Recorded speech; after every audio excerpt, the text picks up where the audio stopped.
do.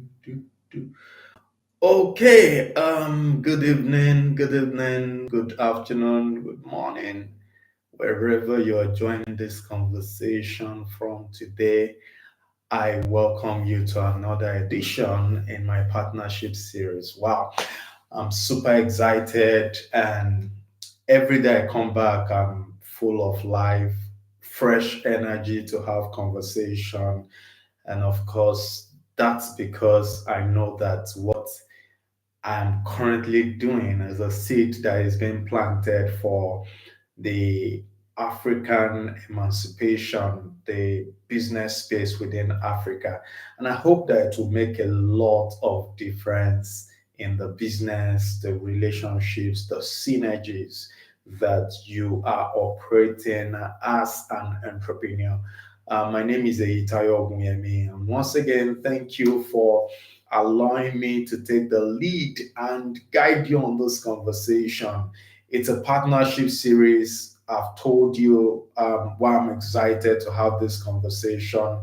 I perceive strongly that Africa is getting to a phase where it will become a world force and within the space of business. And then one of those things that would help at that point would be collaborations, synergies, healthy partnerships. And I feel strongly that when we build healthy institutions through healthy synergies, then Africa is on the way to what I call an emancipation. So thank you so much for joining today's series, and remember to like, remember to share, and remember to subscribe to my channel. I consider it a rare privilege. So thank you so much. So today is the fifth of the partnership series. And in today's conversation, I'm going to be discussing how to maintain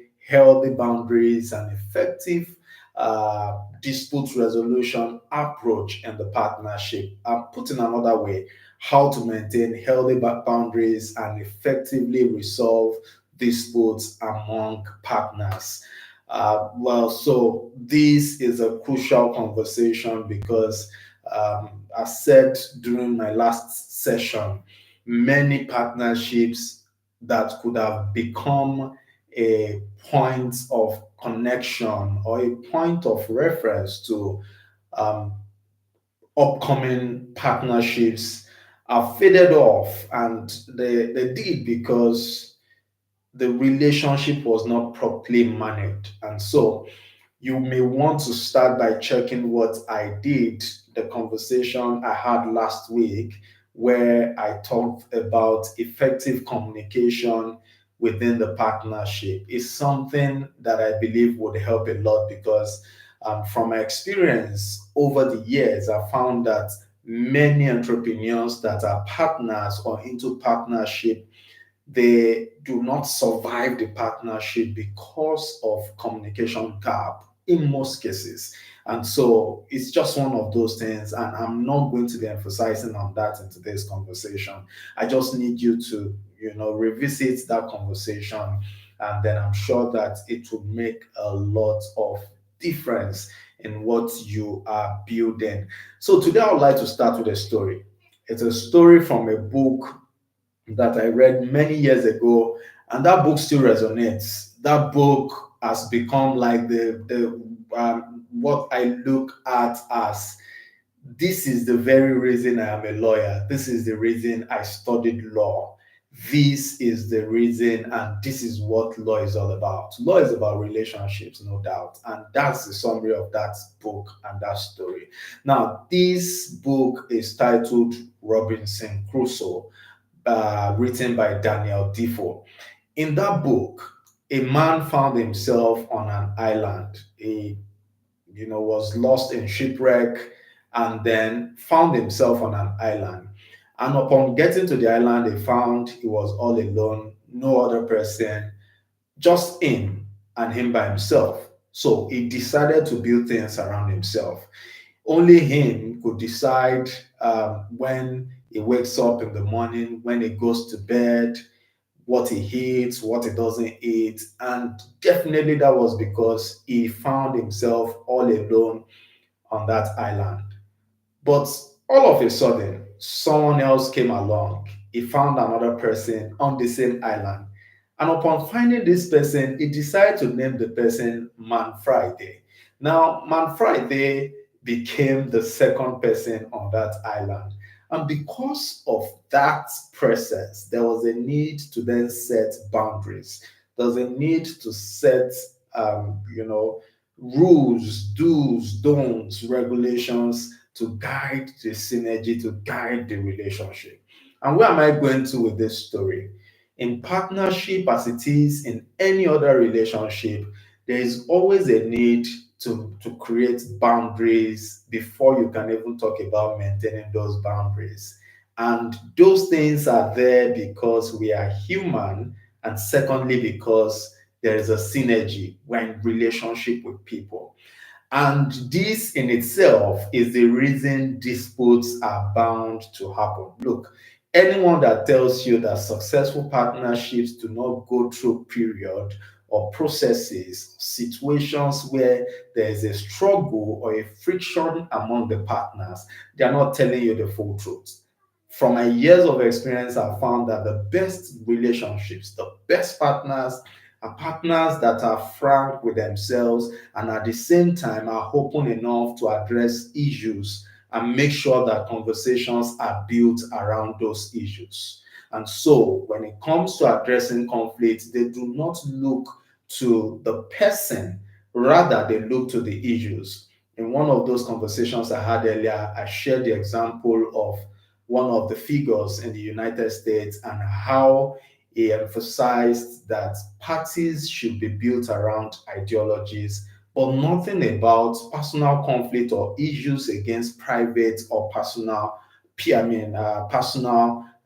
preferences. And that's what partnership should also be about. It should be built around understanding that issues will definitely happen and they should be handled as such. So, what then will be essential? What would help partners? What will help people in synergy to have the right mind towards relationship? I'm tempted to mention that over the years, I've also found that one of the things that lead to the demise of very promising partnerships, I would say, is immaturity, inability, or inexperience. Maybe that's the right word.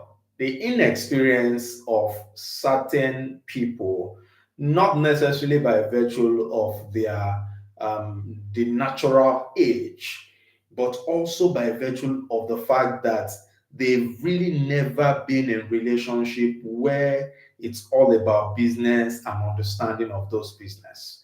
Now, this conversation has to do a whole lot with the African entrepreneurship space.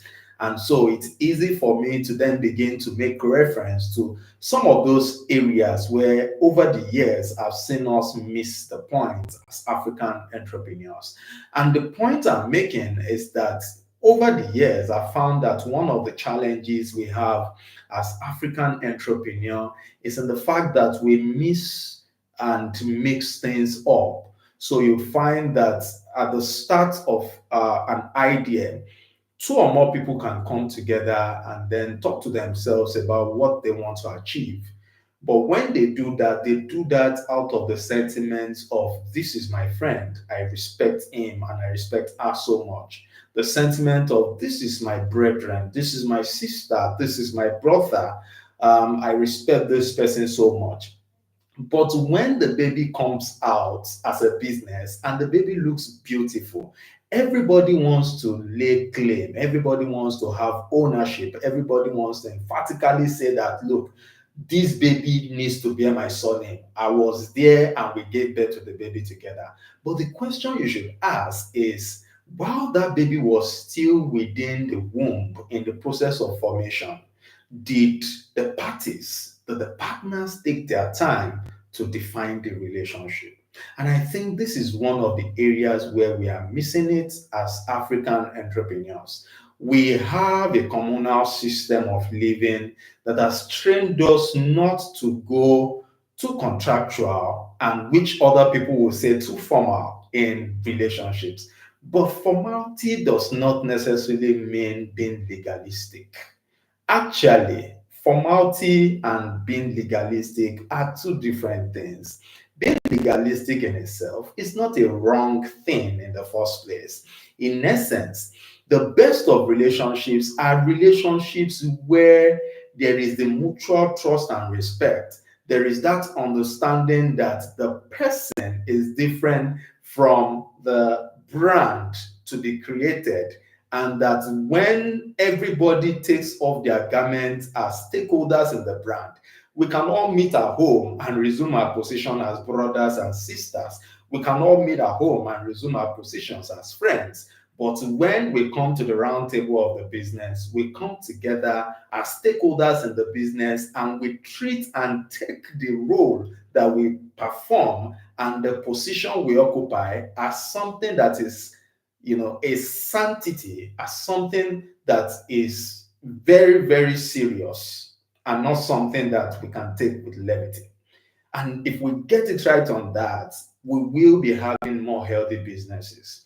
I know the story, for instance, of many governors across the country where I come from, where the indigents would complain bitterly that this person got to the position and forgot home. And this happens especially in multilingual countries where, let's say that a person from a particular place, particular tribe becomes the president, becomes the governor, and then there is a sense of ownership.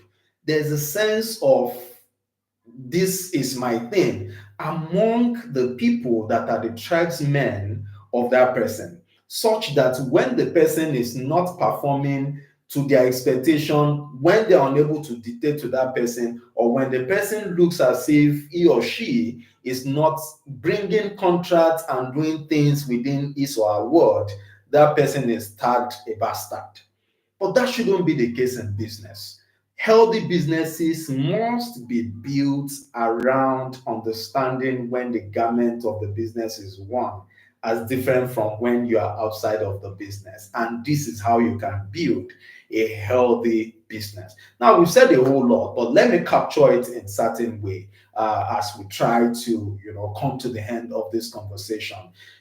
When it comes to dispute in partnership, one of those things that leads to disputes is communication differences.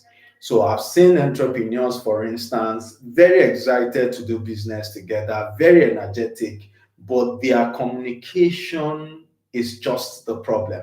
So you will have people that have a form of communication and they are not connecting with certain personality of other people that have a difference in their kind of communication. Is what you would then call chemistry. You say these people, their chemistry is not just connecting in some ways, but this thing is very real.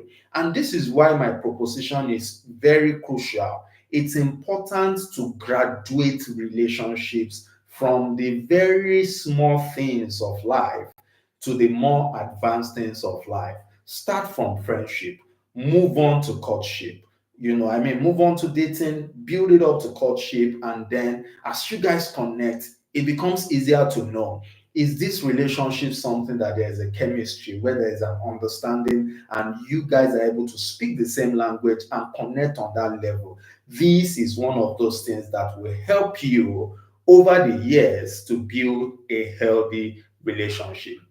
And I did mention as well, another thing that I believe causes disputes and synergies in relationships is what has to do with the economic factor of the business. And this has to do with money matters. Let's call it what it is. It has to do with money matters. For instance, a partner may be the one bringing in the whole funds. A partner may be the one pushing for the business to be healthy, and then the other partner is unable to work at that kind of level. The point is that the partner bringing in the whole fund or majority of the fund could end up feeling used, and if not feeling used, could even end up having a mindset that, look, I need and I'm supposed to have the elephant share of the business. And this is just one of the realities of business. And this is one of those things I've seen happen a lot.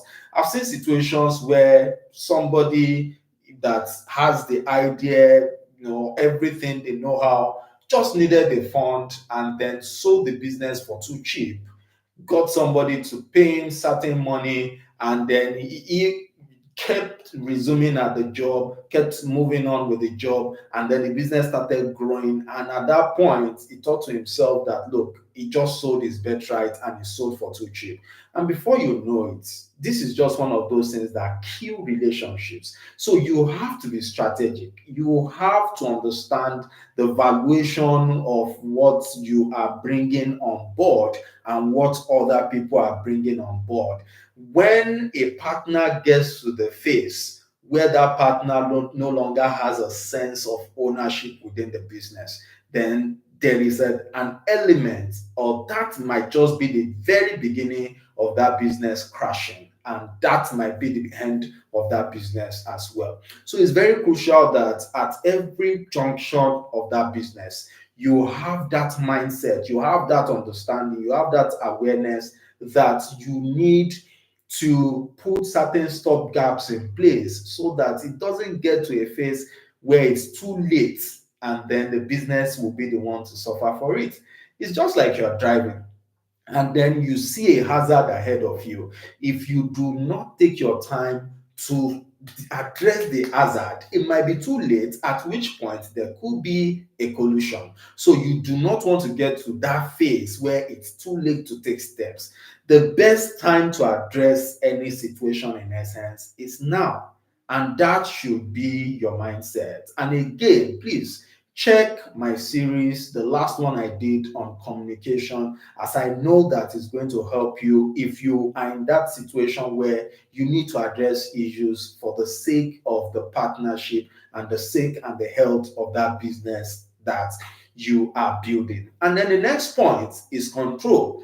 I tell entrepreneurs two things that are usually key: the economics of the business and the power formation. Usually people want to be in charge. I think as human, we're just wired to want to have control. And the typical African is built for control, especially the male folks. And with all apologies, especially the male folks in Nigeria, well, I mean, in Africa, we are built to want to dominate. And so when it comes to business, you see that tendency play out. Now, this is not an African problem. Don't get me wrong.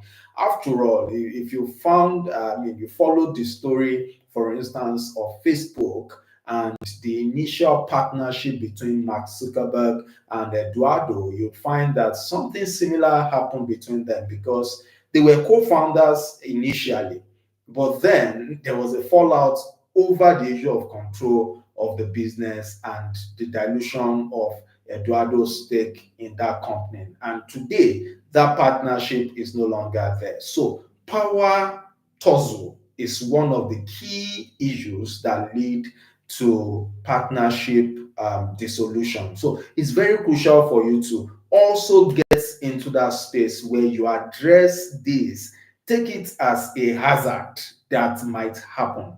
You need to be able to see ahead, forecast, and then make note of every hazard that could happen on that journey. And when you make note of this hazard, you then need to begin to address them. So, what would help you in this situation? Clarity is always important. No matter how hard or difficult the conversation is, you need to sit down and clarify issues, ask questions, ask the right questions, make sure that the focus is the interest of the business. And I keep mentioning you need to check my last session where I discussed communication in business and in partnership. So there has to be mutual respect as well, of course. Where there is no respect, then all this communication will just look like just hitting the wall and then bouncing back and not creating that effect that you want it to create. So you should make sure you check my last session. Is something that I believe is going to be of help to you in what you are doing. So to the question, how do you then maintain healthy boundaries? How do you maintain healthy synergies?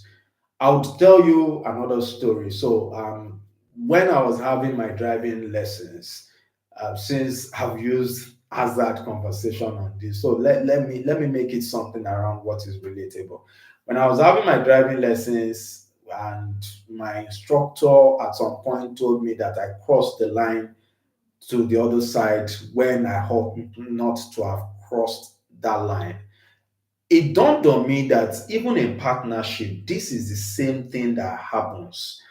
Many times you find partners cross the line into a subject that they ought not to be jumping into, crossing the line into a conversation, or not, I mean, necessarily, but putting certain things in a way that they then lead to miscommunication in the synergy. So you need to respect position, you need to respect privileges. When all these things are there, it helps you to have what is called a healthy boundaries. Sorry, a healthy boundary. And remember, I said earlier on, you should make sure that you are not bringing in the sentiments from the your family, sentiment from the tribe, which is an African thing, that I am older than this person, and so this person is supposed to show me some respect. I've been privileged to see relationships in Europe where somebody that would have been a grandchild of someone else is now a boss to that person. And there's still that mutual respect, there's still that cordial relationship, that synergy. And so, we as Africans, we need to get to that phase where we have that understanding. Thank you, Olumide. Thank you for paying rapt attention on this conversation. So, we need to get to that level as Africans where we can say we have that kind of understanding and that sense of respect to ourselves, irrespective of our social and cultural background. Whether if I happen to be your pastor, if I happen to be your religious leader, as far as we are within the walls of the business and you are my boss, I should treat you as such. And that is what I call a sense of understanding of healthy boundaries. So, business, friendship, you have to look at these two and make sure that there is healthy boundary in everything. When you are at work, you are at work. When you get back home, you can resume the friendship and no love is lost. And I hope that we can pick that as something we can do as African entrepreneurs. So, one other thing I would recommend to you as I try to wrap this up is the importance of writing it when everyone is still smiling. You never will be able to fathom how much this would save you. And I bet with you, I think this was one of those things that really helped Mark Zuckerberg. Even though some people look at him as somebody that was not considerate of his friend Eduardo, but I do not think that was the case. I think he was just cautious enough to make sure that things were properly documented at that point. He wasn't reckless about it. But we have many entrepreneurs within the African space that are very reckless in the documentation around what they are doing. It's what I said earlier on. You do not begin to name that baby as your own without naming the baby even from the womb. It's very crucial. You should make sure that you write it when everybody is smiling. Write it before the beauty of that baby becomes a conversation. Write it even before the baby itself comes to the limelight. Very crucial. And how do you write it? Create partnership agreements, create discuss privileges, discuss benefits, discuss rights. Do all of these things before the food gets too sweet and everybody begins to fight over the shares and over what is theirs and what is not theirs. I hope you've been able to learn one or two things from today's conversation. My name remains Eitayo Ogumemi. And I'm privileged so much to have this conversation. And do have for yourself a wonderful week ahead.